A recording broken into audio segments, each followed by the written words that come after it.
Mathieu Noël. Historiquement vôtre. Le français ne lui suffit plus. Voilà que Stéphane Bern part à la recherche de l'origine des expressions dans d'autres langues, Oui. car celle d'aujourd'hui nous vient de l'allemand. Oui, ça vient d'allemand, mais vous savez tous qu'est un vasistas. À peu près, oui. Alors, C'est dites-moi, comme un Velux. Je dirais que c'est un petit... Ah oui, c'est une petite fenêtre pour moi. C'est ça une petite fenêtre aménagée dans le toit. Une fenêtre Ah ouais. honnête. Un vasistas. D'accord. Voilà.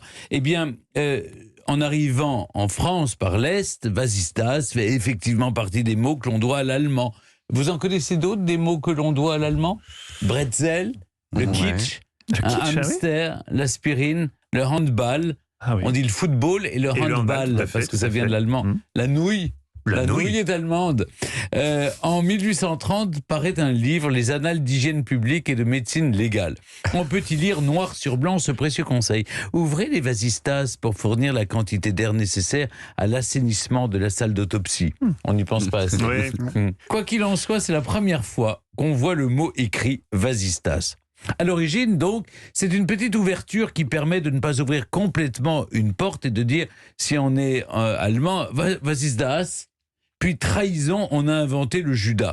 Alors, notez encore une fois la qualité du jeu de mots.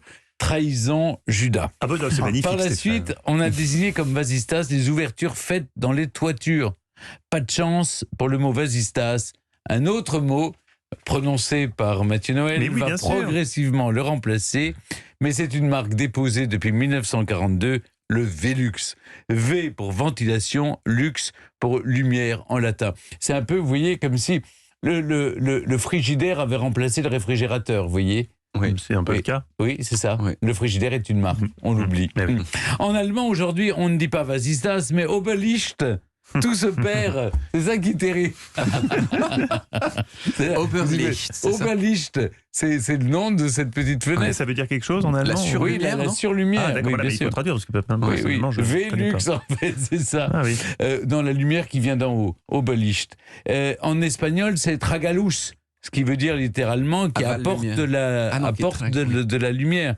Voilà pour le vasistas. Et concernant la fenêtre, je m'en remets à l'excellent Sylvain Tesson qui disait « Le bon usage de la fenêtre, c'est inviter la beauté à entrer et laisser l'inspiration sortir. » J'aurais pas dit mieux. Je pense même que j'aurais rien pu dire. Un nouveau numéro d'Historiquement Vôtre s'achève.